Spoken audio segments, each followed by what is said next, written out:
चाणूरमर्दनं देवकी परमानन्दं कृष्णं वन्दे जगद्गुरु गुरुर्ब्रह्मा गुरुर्विष्णु गुरुदेवो महेश्वर गुरुर्साक्षात् परब्रह्म तस्मै श्रीगुरुवे नमः।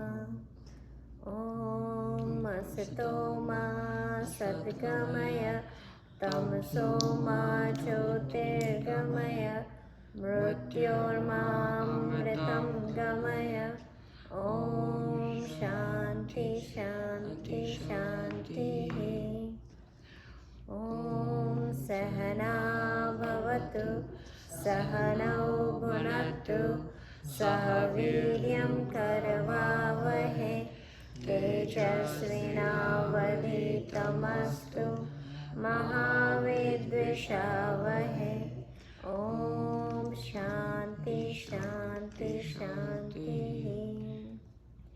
ॐ पूर्णमदः पूर्णमिदं पूर्णात् पूर्णमुदच्यते पूर्णस्य पूर्णमादाय पूर्णमेवावशिष्यते। Yes, yeah. My brother won't be able to join. Okay, no worries. You will take all the notes, right? To share with Yes. him? Okay. And we have a new person joining in, Soham from Canada. So, hi to him. Everybody say hi to him. Hey guys. And he's 10-year-old and this is his first class. He is Swara's cousin, mom's cousin's son, right? Got it right? Yes. Awesome. Okay.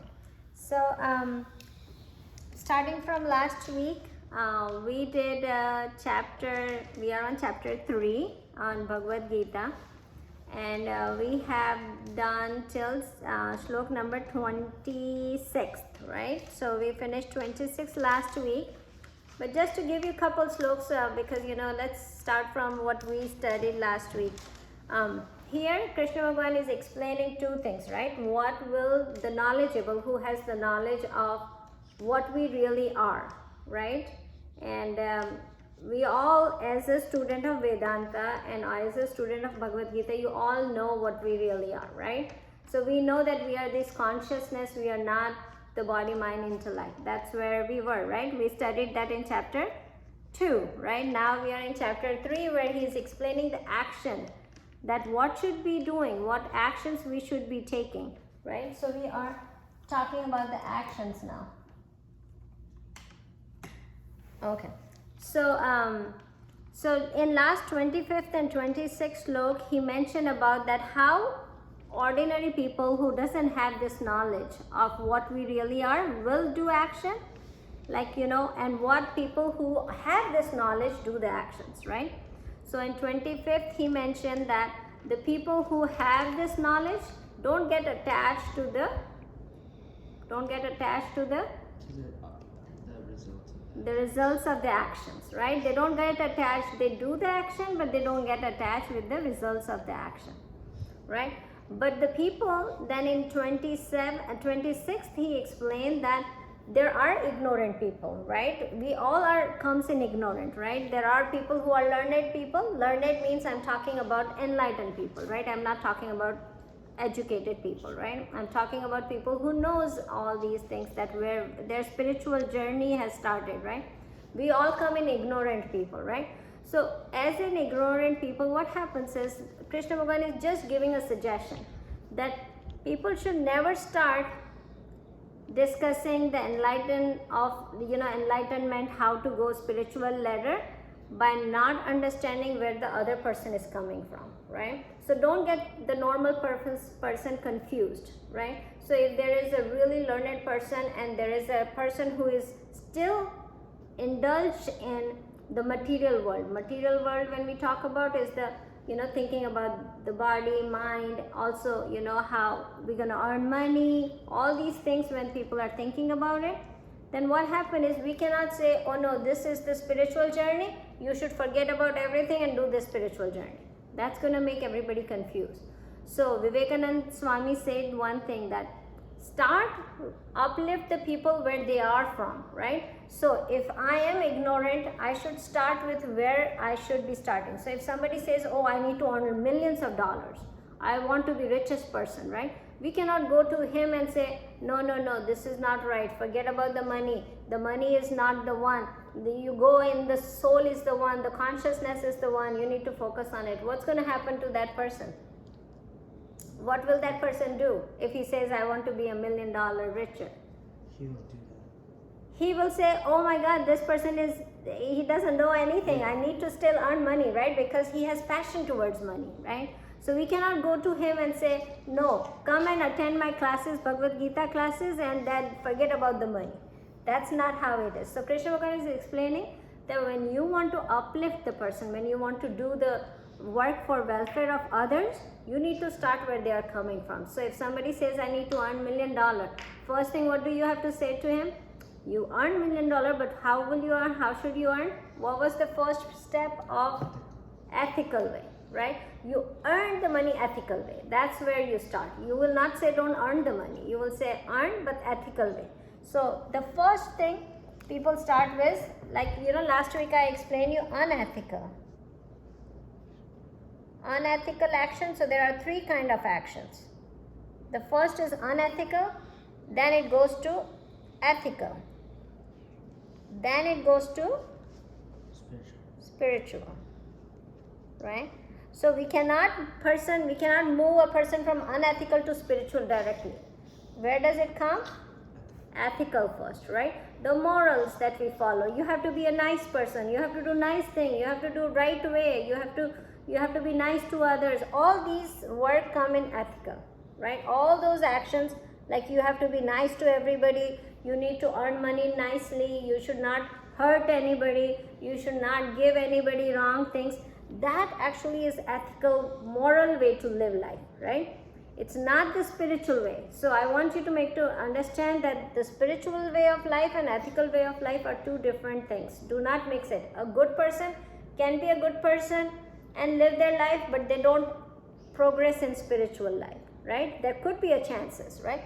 So there is an ethical action, and then there is a spiritual action. Those 3 actions that we can get the explanation from slok number 27, that when the person is here, you cannot make them jump to here. You have to go through step-by-step process and make them bring the journey to this. So now, as I was mentioning last time, that every one of us in this class, because we are studying Bhagavad Gita, we are going towards spiritual actions, right? We are moving towards that action. We are not doing all the actions, but we are moving towards spiritual action. So for that, you have to be ethical, right? Have you ever seen a spiritual leader, a real spiritual leader, being unethical? Not possible, right? Then it's not a spiritual leader.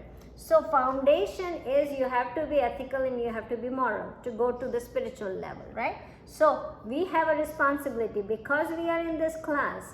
We have to do everything morally and ethically. We cannot do unethical things, right? So it is the foundation of spirituality, right?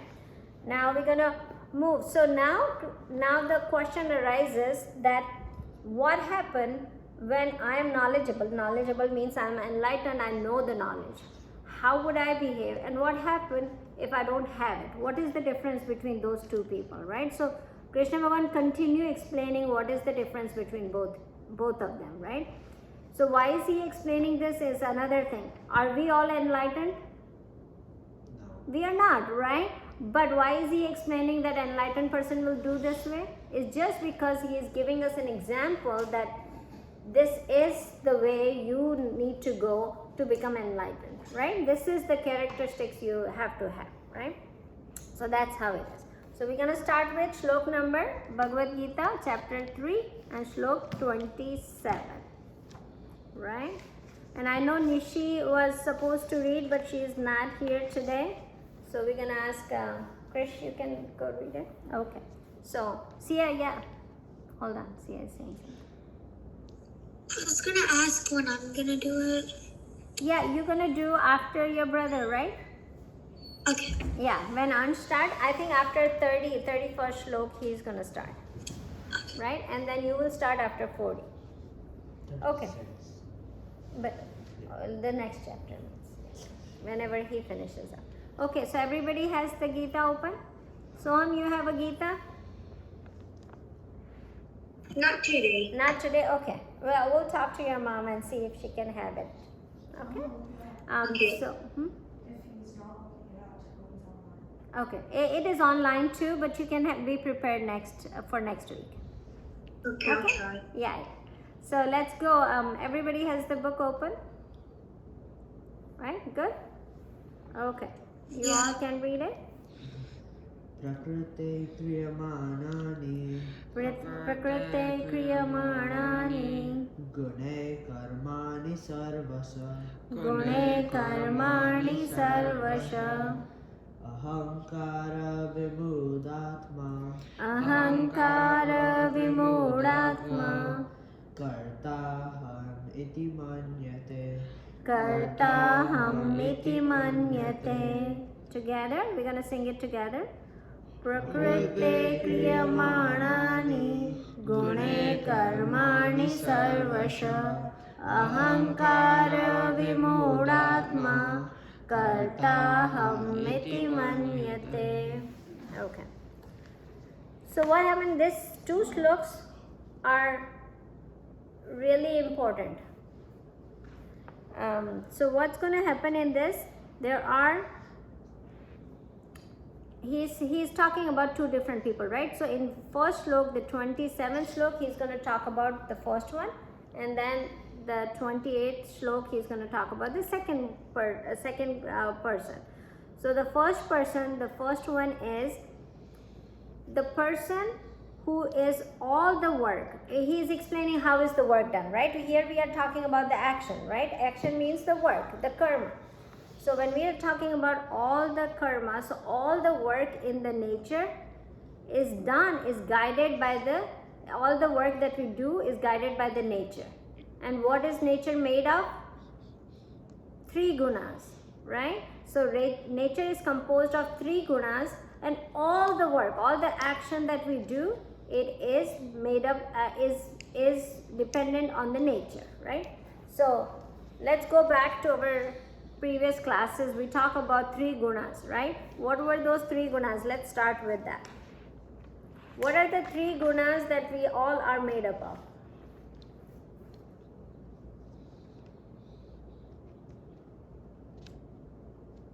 Anybody in this class here?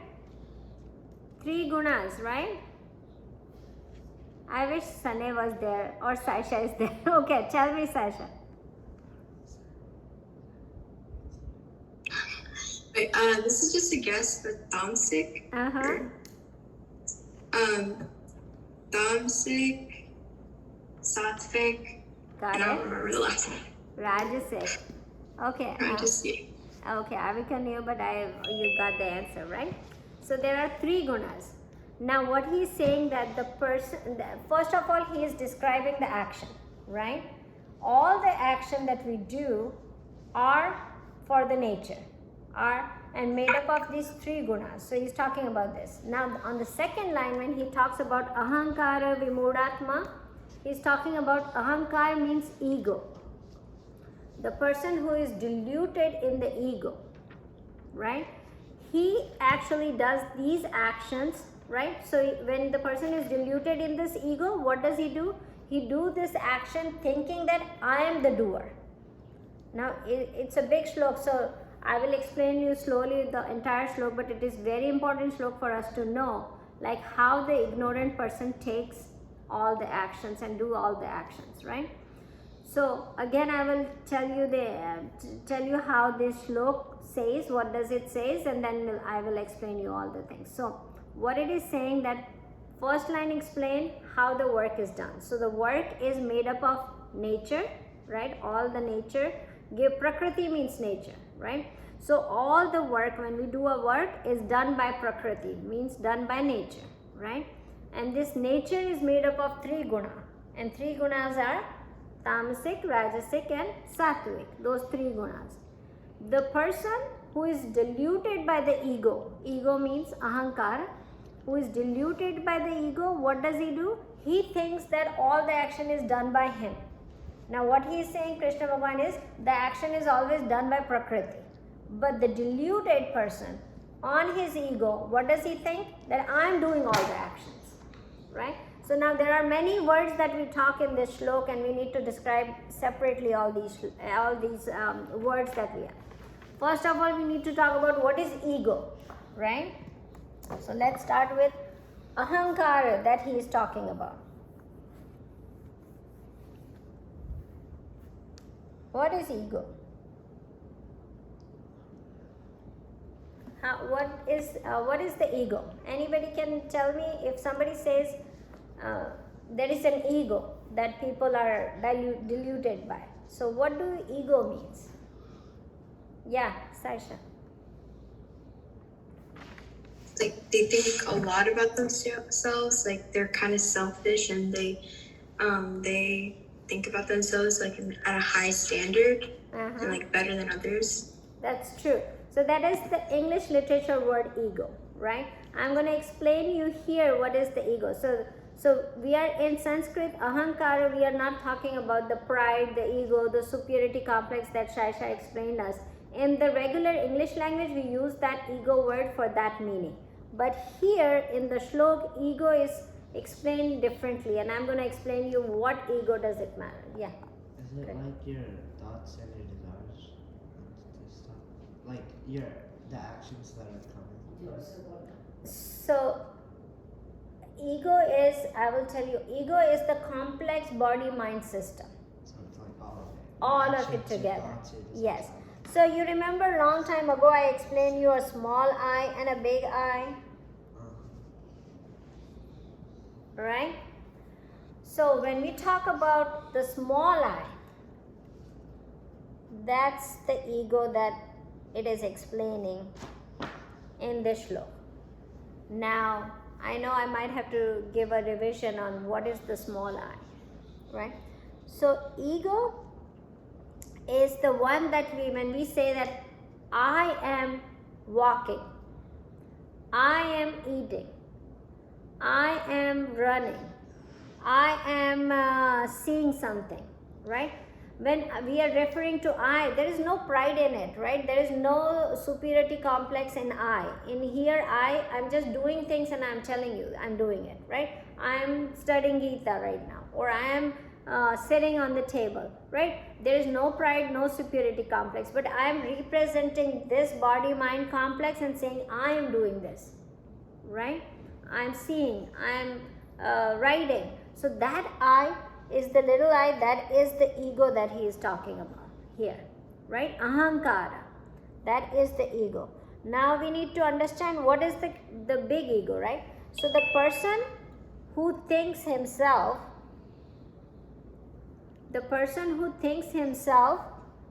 this little I means the body, mind, intellect complex. So I will just put complex, body complex. Right? This body complex person now is when the person thinks that I am this body complex and I do the things, I do the action by this little I, then what happens? I become the doer. Like I'm cooking, I'm walking, I'm eating, I'm doing everything, right? So then I become the doer. Here, I am the doer. I am the one who is doing everything, right? Now Krishna Bhagavan says the ignorant does this, right? So Krishna Bhagavan is explaining the person who is ignorant, who doesn't know this big I, they do this thing and they think they are the one who is doing. But Krishna Bhagavan first line, what does he say? Prakriti does everything, right? All the actions are done by Prakriti. So here he is saying that you are not the doer, nature is the doer. Now how can we differentiate that part, right?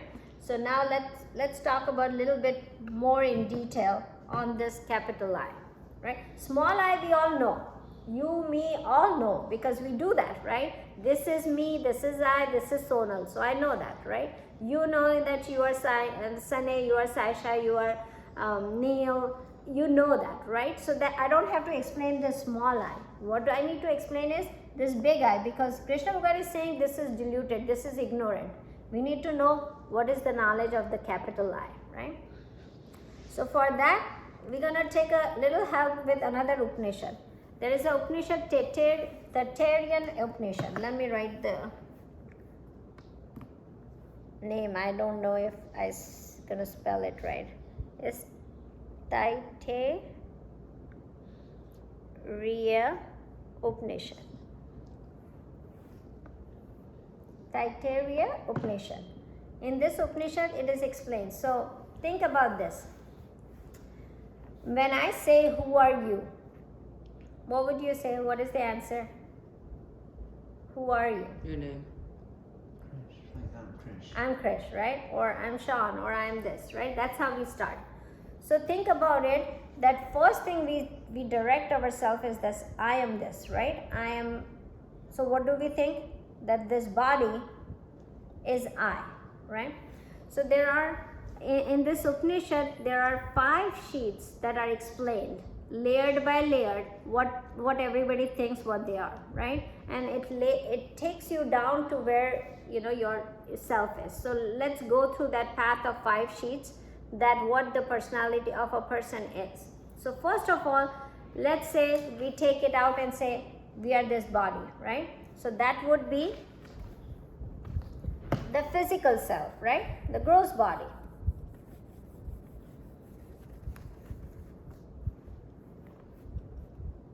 So we are explaining this capital I right now, right? So whenever I say I, the first thing comes is the physical body,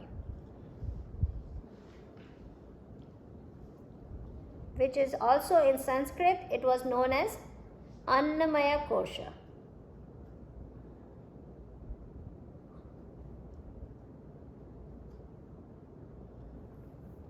This is made up of food, right? Food gives us blood, and blood makes the body and everything, right? So it's Annamaya Kosha, which means, what does it mean?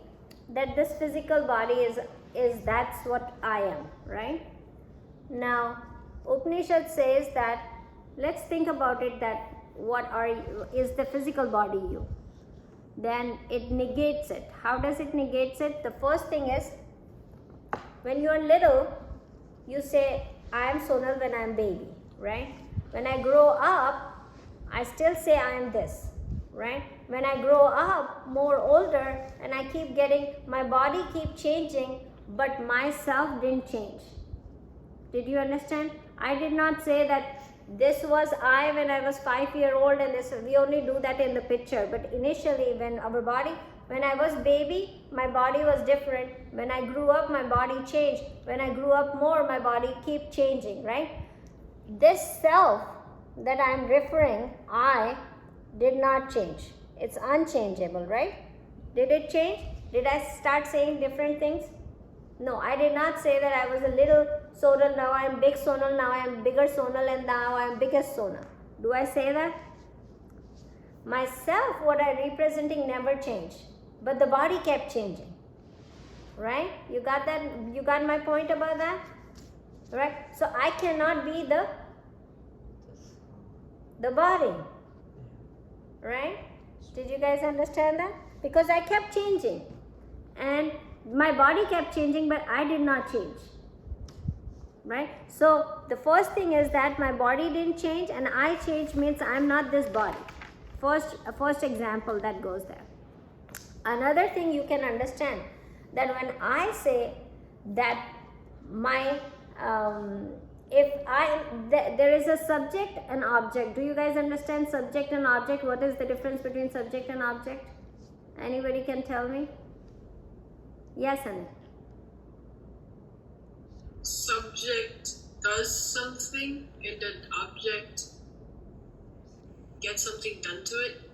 Right, very right, perfect. So subject is the one that does the action and does the action on the object, right?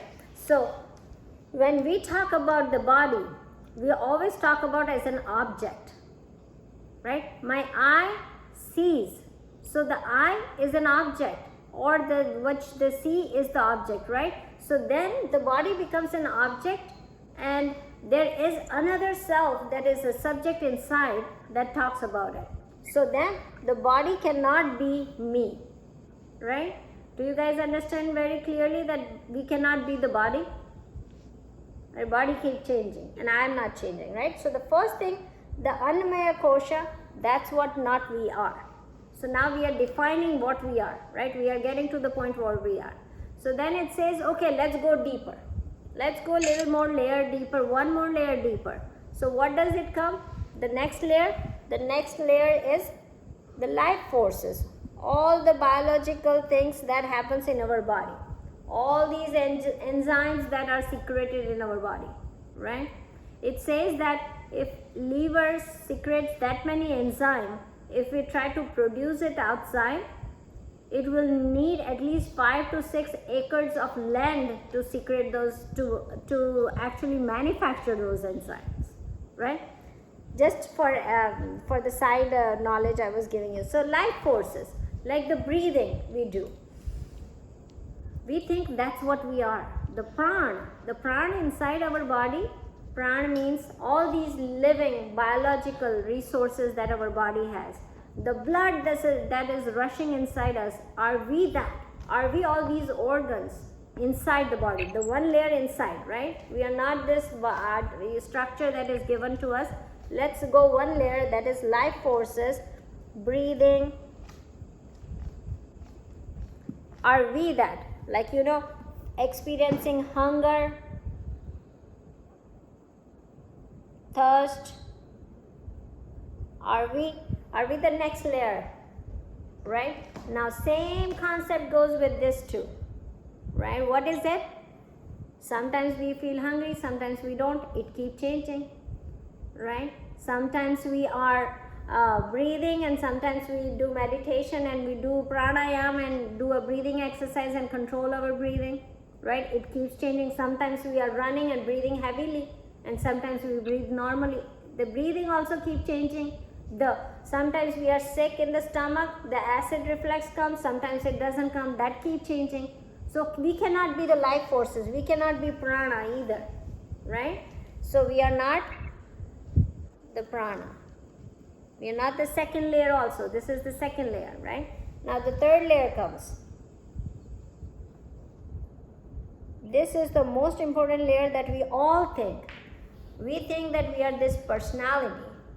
We think the thoughts that are coming, the desires that are coming, that define us, right? When I say what you are, you might say, I am this person who loves to go on a long drive, right? We actually make the thought as what we are, right? Our personality, as we grow older, what we think, like my thought process is this, I'm like this kind of person, means I am that. So my thoughts explains me, right? That's what I am. That become Manamaya Kosha.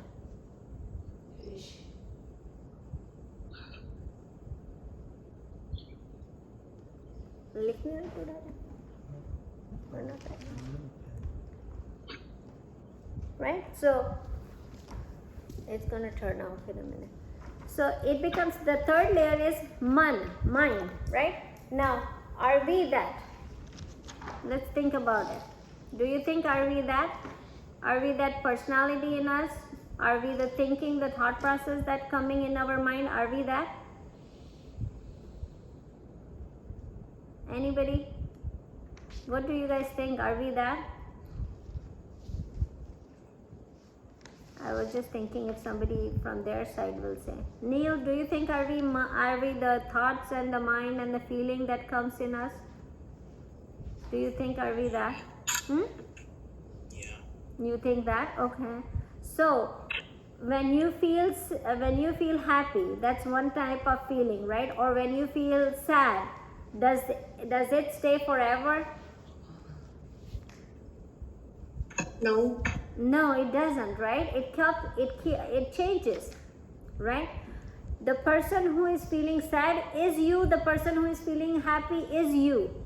Are you the happy person always, or are you the sad person always? Are you that? Are you the sad? Are you the happy? If you say that I am the mind, then I will be sad and I will be happy, right? Either I am sad or I am happy. If I am the mind, if I am the thought, we have 16,000 thoughts that come in one day to us. If we think that we are that thought, then we need to keep changing. You will change that I am happy, then I am Neil. But when I am sad, I am somebody else. Is that what happens? The sad is you, the happy is you. There is no change in you. You understand that? So you cannot be the mind. If you are mind, you're going to keep changing. You should be Neil when you are happy. You should be somebody else when you are sad. You would be somebody else when you are concerned. You will be somebody else when you are sleeping. So you're going to keep changing if you are mind. You understand that? Neil? Did you get that point? So you cannot be mind. You cannot be thoughts. Otherwise you're going to keep changing. So you are not even the mind, right? Now, the feelings and thought, you experience it, right? So there is an experience and there is an experiencer. Is the mind the experiencer? No, mind is giving the experience. You remember this, all the things, you guys have to understand this, that there is an experiencer and there is an experience. The thoughts are experience, but there is an experiencer who is experiencing the thought. That's what you are. You are not the experience. You are not the thought. Right? You got that? So that's the third layer. Then we get to the fourth layer. What it could be, the fourth layer? Let's go more subtle. Let's go more below. Intellect.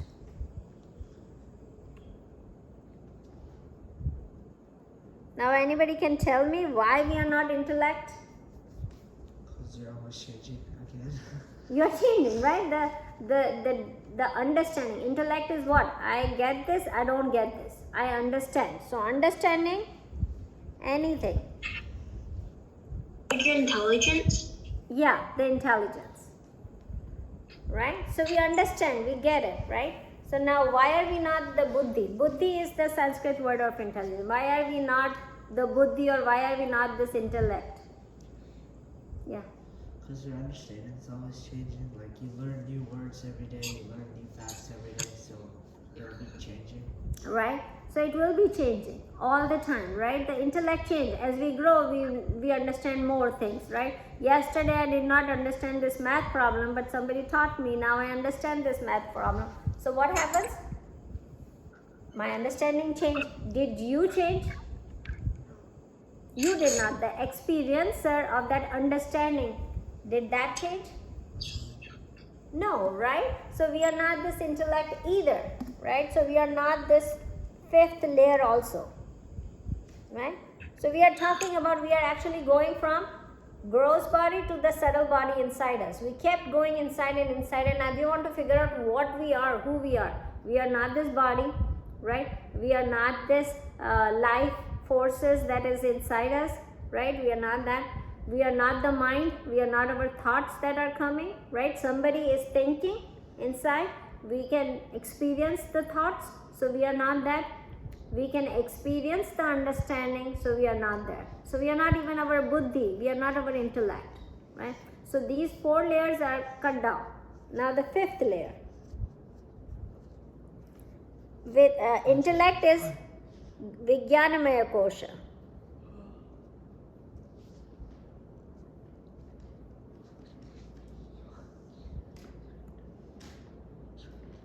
So we are not even Vijnanamaya Kosha, right? So we are not Annamaya Kosha, we are not Pranamaya Kosha, we are not Manomaya Kosha, we are not Vijnanamaya Kosha, right? Now, let's say if we are not body, mind, intellect, and vital organs, what are we then, right? So think about one. This one? Yeah. Annamaya Kosha. How do you spell it? A-N-N-A. Oh. So now think about what we are. The question still says, what is one stage that we experience that doesn't have a body in it, doesn't use our mind, doesn't use our intellect? What stage we experience every single day, which doesn't have all these experiences in that? Yes, Anil? Sleep? Deep sleep, yeah, right. So in deep sleep, do we know where our body is? We don't, the body is not there, right? We don't think in deep sleep that this is me sleeping right here, right? We don't even use our mind. We are not using our mind. We are not using our intellect. We are not using anything in deep sleep. So yeah, in deep sleep, we don't have any of these, right? But are we that deep sleep person? Are we that? Bando ki rashi.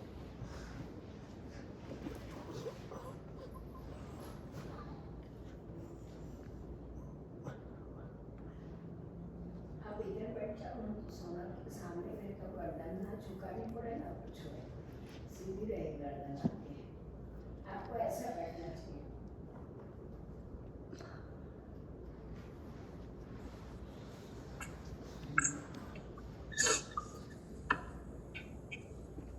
Okay. They call the meat and data. Okay. Let's go. So then the last one, when you wake up, right? How do you know that you have a good sleep or deep sleep? Did you go in deep sleep? How would you know that? You don't. I mean, you do Yeah. from your consciousness. Yeah. But so you wake up, Krishu, somebody is there. So you wake up and somebody asks you, did you have a good sleep? And you say yes, right? You experience the sleep. You still experience the sleep. There is no intellect there. There is no mind there. There is no life forces that you are controlling. There is no physical body in deep sleep. But you still experience something, right? So there is something that was already there, right? That you had it. And when you had that sleep and you woke up, you felt that there was a sleep. So something was still there in deep sleep, right? What is that? Raju, somebody is there. So the fifth one is deep sleep one, which is known as bliss. That the happiness that you get with resting. Somebody else said.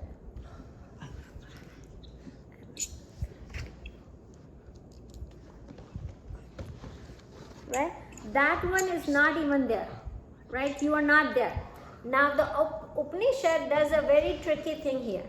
What does Upanishad does in this? He explains everything that what you are not. He explains in Upanishad that you are not these 5 layers. You are not physical body. You are not your vital forces. You are not mind. You are not intellect. And you are not even that deep sleep, the blankness that you get in deep sleep. Deep sleep is blank, right? There is nothing. You don't have any experience in that. Still when you wake up, you said, I had a deep sleep, right? I had an experience there that I fall asleep. I was happy, it was in happy sleep, right? Happy feeling, right? You had that. So he is saying you are not there, and the Upanishad ends there and says you are not all these 5 things, right? So now what are we? The question still stays, right? It doesn't finishes up. What is this capital I we are talking about? What am I, right? Beyond this ego, right? Beyond this body, mind, intellect, now we have to find what are we really are, right? We are not these, then what are we, right?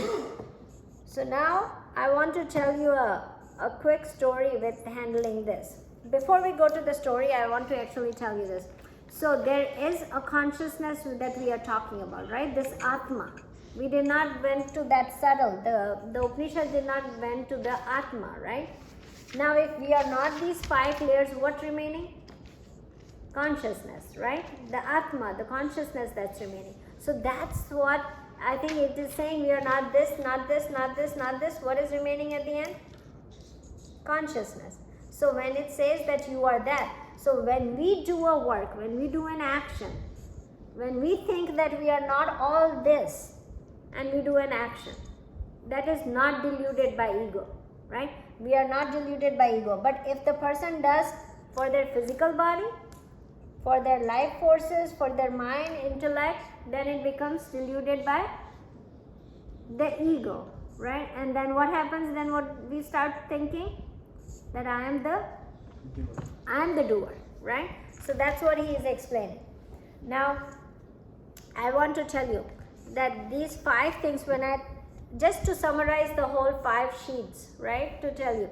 So this hand is there, right? So the skin, the body part, everything, that's a physical thing, right? That's Annamaya Kosha, right? When I think about moving this hand, right? Then the vital, organs, the blood and everything helps me move this hand. That becomes life forces, right? When I think about moving this hand, what does it become? Manomaya Kosha, means mind is playing the role in it, right? Now if I understand the movement of the hand, then it becomes intellect, the buddhi, right? The buddhi. Now the 5th thing that we say, that the happiness that comes out of this movement, that's the bliss, right? That's the 5th thing, right? Anandamaya Kosha. So we got all these 5 examples by this moving the hand, right? So these 5 sheets that God is, that Upanishad is saying, we are not all these 5 sheets, right? That, when you peel the onion, the first sheet comes, the second sheet comes, the third sheet comes. So we were peeling the onion here, right? The physical came, then the life forces came, then the mind came, then the intellect came, then the bliss, the blankness of that deep sleep came. None of them we are, right? And it left it there. So when we peel the onion and we cried too, but the Upanishad left it that way, right? Crying us without any answers. But we have a lot of, sages, the intellect people who actually read this Upanishad and then eventually did the Karika and explain us. So one of the great sage, Vidyaranya, who explained this Upanishad and explained the last stage for us to understand, because we as a regular people will not understand because the Upanishad left it there, right? So now we want to understand what it is, so we have to go to the Vidyaranya's explanation of what we are. So before we go, he explains a story. Vidyaranya Swami, he explains a story, and then he explains the whole Vedanta behind it, right? So I will explain the story real quick so you can understand what they are. So there were 10 people who were going across the river from one place to another place, but there was no boat, nothing, so they have to swim and go to the next side of the river. So all the 10 men start swimming. When they started swimming, they reached the other side. So then they went to the side of the river and they sat down and they said, okay, we all reached here. But then one man says, let's see if we all reached. I don't know if somebody was drawn in the river. So let's count if we reached. So he started counting and he said 1, 2, 3, 4, 5, 6, 7, 8 and 9. And then he said, oh my God, we are missing one person, right? Then the next person said, oh okay, so let me count. And then he started counting. He said 1, 2, 3, 4, 5, 6, 7, 8 and 9. Oh yes, really, one is missing. Probably one got drowned. And they started crying. Yes, let me finish the story and I will tell you because you all know the answer to it, right? So now what happened is they started crying that, oh my God, one person got drowned. We were 10 people and now there are only 9. So then a wise person was going out from there and wise person said, why are you guys crying? What happened?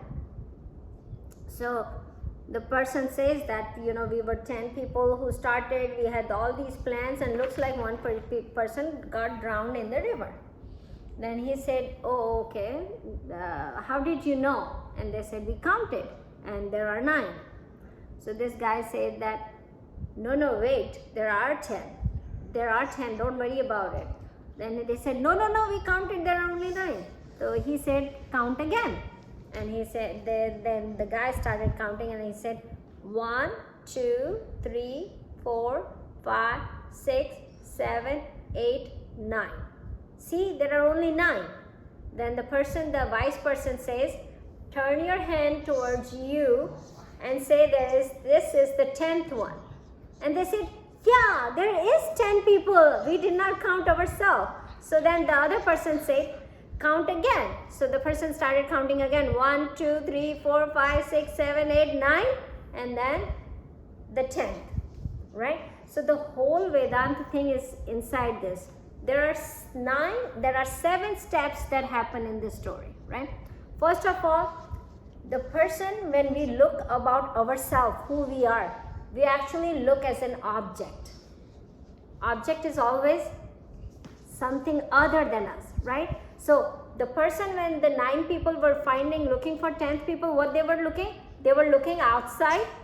They were not looking inside, right? First of all, think about that.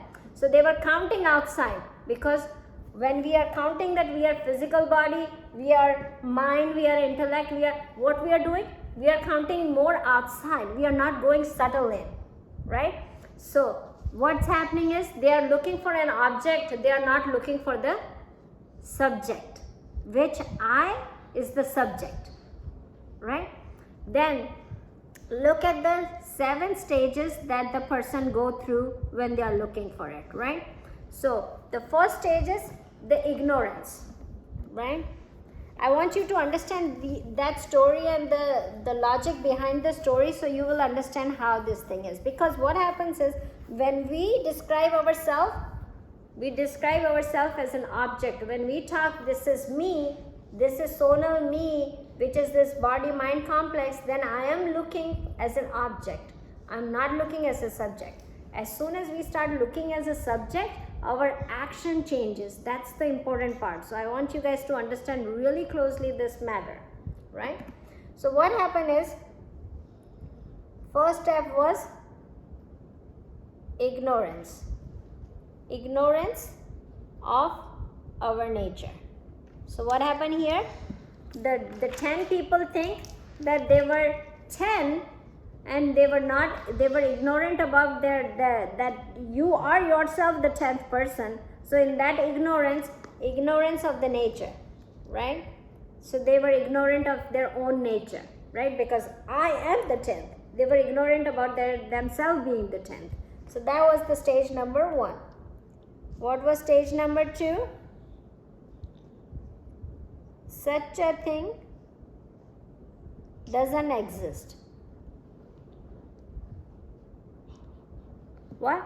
That they never think about that I could be, inside me could be the 10th person. So what do we think? That this consciousness and everything doesn't exist, right? There is no Atma. What we are this mind intellect. That's where we are, right? Most of the people in the world stay at that level. What level? That most of the people, some of them stay at the level of physical body, that I am this physical body. Some people go to the mind, that I am this mind, my thoughts, my personality, they go to that level. And some people go to that, what my buddhi does, I am that person, right? They go to that level. They never reach to the level of consciousness. Very few people start looking inside and thinking that they are the consciousness, they are not this mind body. So at this stage, when they were saying there was no such thing, no 10th person was there, it was all us 9 people are there, they were not looking that there is a 10th person existing, right? So such thing doesn't exist. Number 3 is suffering. Oh my God, one person got drowned. The suffering came, right? Stage number 3, that I'm going to stay with this mind, intellect and body, and I will be unhappy. right? I'm going to be always unhappy, because what's going to happen is desires and attachments going to keep coming, keep drowning me. So I will be in the suffering stage if I am that, right? So these are the 3 stages that comes. Now the 4th stage comes. When the wise person came and said, no, hold on, let me find it. So what happened in that 4th stage? Possibility of having something, right? Possibility of something other than what we know. So that's where the teacher comes, the guru comes, the sage comes and say, hold on. The suffering is not, there is something else that you need to know. And the possibility of suffering going to remove, that comes, right? Somebody will show, the guru will show, let me give you the knowledge, let me take your ignorance away. Then what's going to happen is possibility of suffering will go. That's where the wise man came and said, hold on, why are you guys crying? Let me find the solution for you, right? So that's the 4th stage. What is the 5th stage? The indirect knowledge.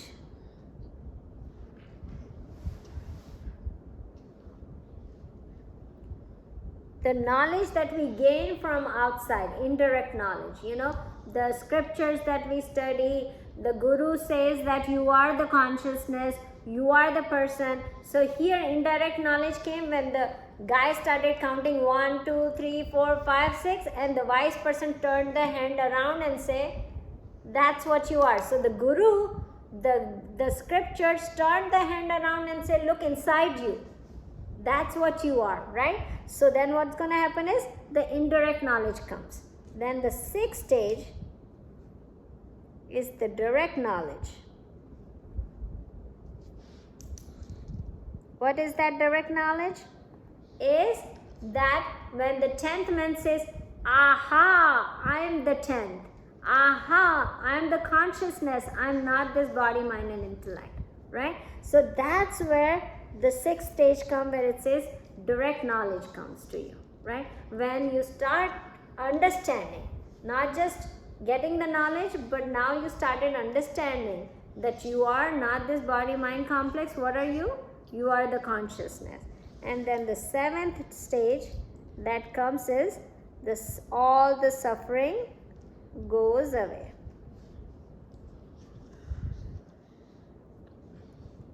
So when you do any action, you don't think that you are doing for this body, mind and intellect. What are you doing it for?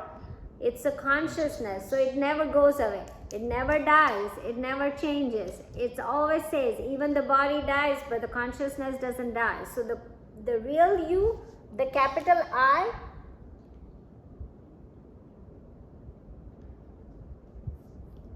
is unchangeable, right? It never dies. You remember we studied in chapter 2, the body goes away, but the I, the capital I, never goes away, right? It goes in the next body. Like we change the clothes, we change the body. That's how it goes. So when the person gets this knowledge, when he doesn't think himself as little I, and he thinks himself as a capital I, he doesn't feel like he is the doer. Then who becomes the doer? Who is the doer of the action? The Prakriti. The Prakriti, the nature. The nature is the doer of the action, right? The Krishna Bhagavan said the first thing. Who is the doer of the action? The nature is the doer of the action, right? Those 3 gunas that we talk about. If somebody has sattvic guna, what happens? What actions do the Prakriti do? Prakriti gave all these 3 gunas, right? So a person who has more sattvic, what will they do?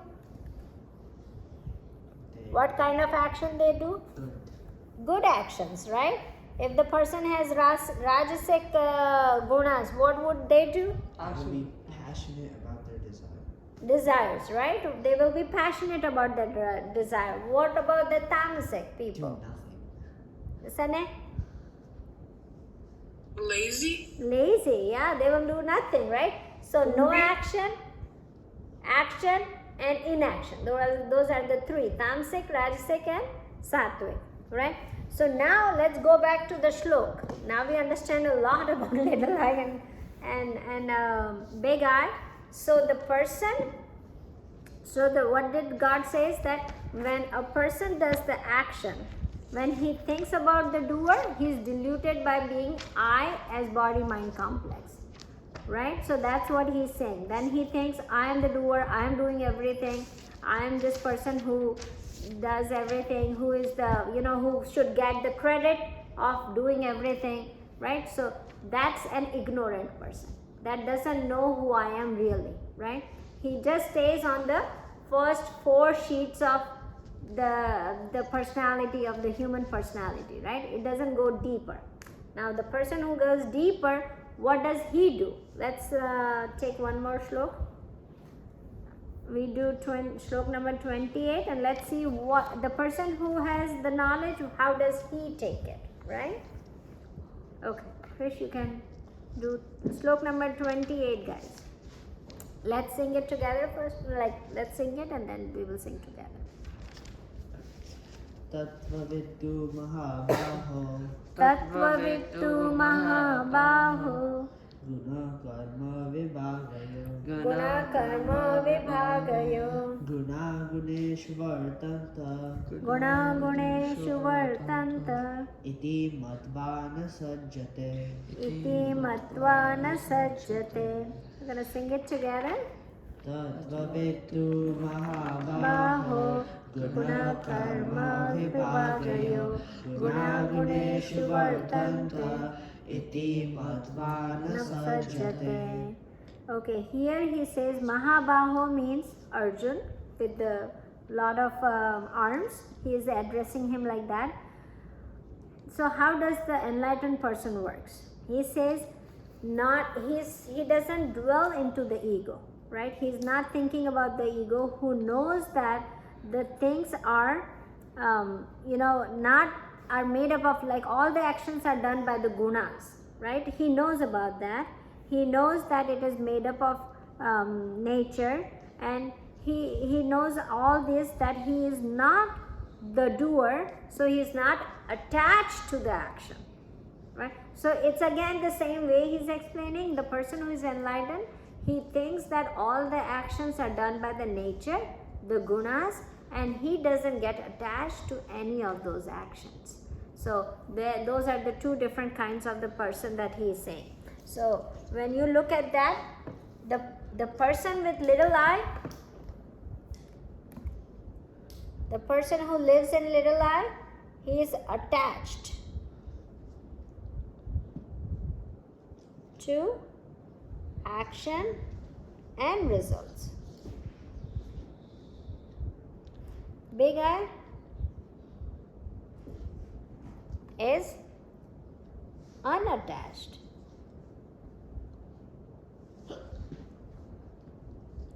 Unattached to action and results. This person lives in ego. This person lives in ego. This person lives in consciousness. Right? So that's the difference between little I and a big I. Right? You got that point? So then the person who does, so if you see a lot of people who are enlightened, right? What they work for, they don't work for themselves. That's why it says they morely serve others. Why? Because they don't look at as a little I person, right?